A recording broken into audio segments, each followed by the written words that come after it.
In a land of rolling deserts and ancient pathways lived a young man named Joseph, the son of Jacob and the beloved child of his old age. Joseph's life began like many others, but destiny had woven something extraordinary for him long before he understood it. His father loved him more than his brothers, not out of favoritism alone, but because Joseph was born to him from Rachel, the wife Jacob cherished most. And in a bold display of affection, Jacob gifted Joseph a richly ornamented robe, a coat of many colors that shimmered under the sun like a badge of honor. But what made Joseph special also made him a target. His brothers watched him walk with that coat, their hearts simmering with jealousy. Each thread of that robe reminded them of their father's unequal love. And then came Joseph's dreams. One night, he dreamed they were all binding sheaves of grain in the field, and suddenly his sheaf rose upright while theirs gathered around and bowed to it. When Joseph shared the dream, his brothers didn't hear promise, they heard arrogance. The second dream cut deeper. The sun, moon, and 11 stars bowed before him. Even his father questioned him, asking, "Will your mother and I and your brothers truly bow down to you?" Joseph didn't know what any of it meant. He only knew these visions felt real. One day, Jacob sent Joseph to check on his brothers grazing the flocks near Shechem. Joseph traveled a long and dusty path, unaware that his life was about to split in two before and after. When his brothers saw him approaching from a distance, the colorful robe gave him away instantly. And with bitterness long stored in their hearts, they said to one another, "Here comes the dreamer." They plotted to kill him and throw him into a pit, claiming that a wild animal had devoured him. Their rage had crossed a line. But Reuben, the eldest, stepped in. He convinced them not to shed blood, suggesting instead that they throw Joseph into an empty cistern. Reuben secretly planned to rescue Joseph later and bring him safely home. When Joseph reached them, smiling and unaware, they tore the beautiful coat from his body and hurled him into the pit. The ground was hard, the walls were smooth, and the sun beat down mercilessly.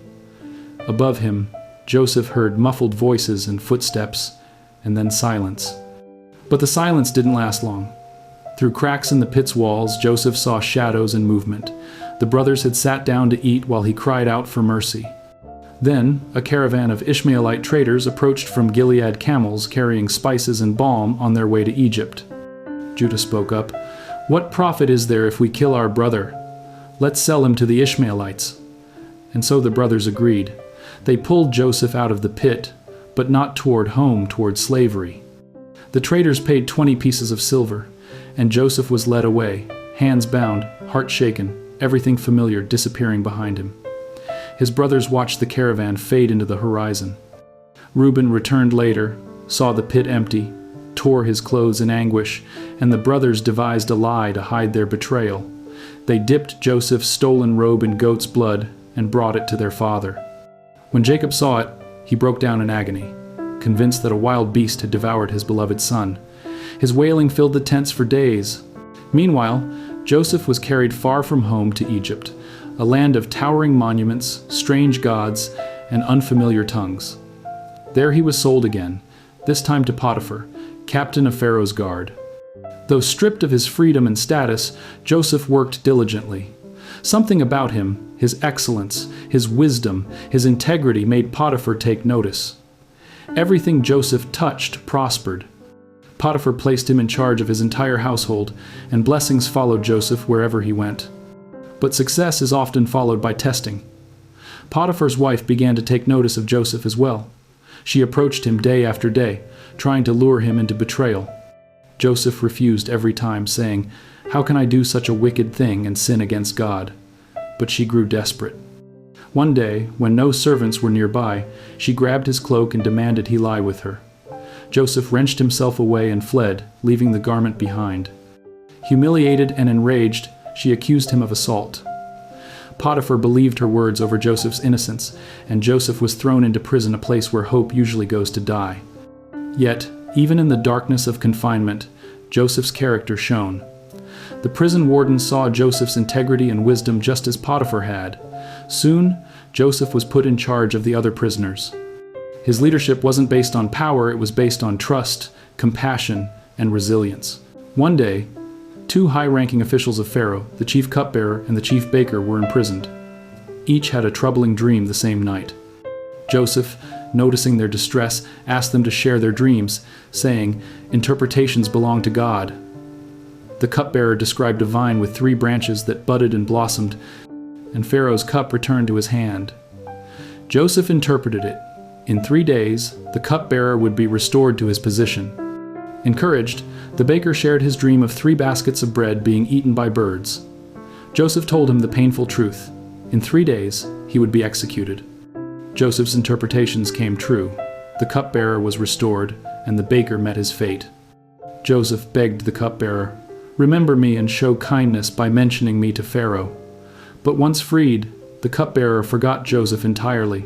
Days turned into months, months into years. Joseph remained buried in a prison that wasn't his fault, his life suspended between promise and despair. Then, one night, Pharaoh himself had 2 disturbing dreams. In the first, 7 sleek, healthy cows were devoured by 7 gaunt, ugly cows. In the second, 7 full heads of grain were consumed by 7 thin, scorched heads. None of Pharaoh's magicians or wise men could interpret them, and the entire court fell into anxious confusion. It was then, finally, that the cupbearer remembered Joseph, the Hebrew prisoner who could interpret dreams. Pharaoh summoned Joseph with urgency.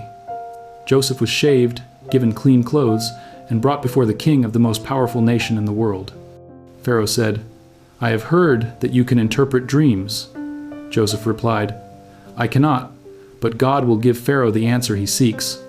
Pharaoh described his dreams, and Joseph, with calm clarity, revealed their meaning. The 7 healthy cows and 7 full heads of grain represented 7 years of great abundance in Egypt. The 7 thin cows and 7 scorched heads symbolized 7 years of severe famine that would follow. Joseph explained that God had shown Pharaoh what was about to happen: prosperity, then calamity. And then Joseph offered a solution. He urged Pharaoh to appoint a wise and discerning man to oversee Egypt, store surplus grain during the abundant years, and prepare for the famine. Pharaoh and his officials were astonished. Who was wiser than the man who interpreted the dreams so flawlessly? Pharaoh turned to Joseph and declared, "Since God has made all this known to you, there is no one so discerning and wise as you. You shall be in charge of my palace. Only with respect to the throne will I be greater than you." In an instant, Joseph went from prisoner to prime minister. Pharaoh placed his own signet ring on Joseph's hand, dressed him in fine linen, and put a gold chain around his neck. Joseph was 30 years old, standing second in power over Egypt. The young dreamer who once wore a colorful coat now wore the authority of a nation. During the 7 years of abundance, Joseph traveled across the land, storing food in massive quantities. The storehouses filled until counting became impossible. And then, just as Joseph interpreted, the famine began not only in Egypt, but across all surrounding regions. People from everywhere came to Egypt for grain. Meanwhile, in Canaan, Joseph's family was suffering. Jacob sent 10 of his sons except Benjamin to buy grain in Egypt. When they arrived, they bowed before the Egyptian governor, not recognizing that the powerful man standing before them was the brother they once betrayed. Joseph recognized them instantly. The memory of the pit, the cries, the betrayal, all of it rushed back, but he did not reveal himself. Instead, he tested them, wanting to see if they had changed. He accused them of being spies, held Simeon hostage, and demanded they return with their youngest brother, Benjamin. The brothers returned home and told Jacob everything. Though terrified of losing Benjamin, Jacob eventually agreed when the famine worsened. When the brothers returned with Benjamin, Joseph could no longer contain his emotions. He ordered everyone except his brothers to leave the room. His voice trembled as he said, "I am Joseph. Is my father still alive?" Shock fell over the brothers. Fear followed. Joseph, the one they betrayed, now held the power of life and death over them. But Joseph didn't seek revenge. He saw purpose in his pain. He said, "Do not be afraid or distressed.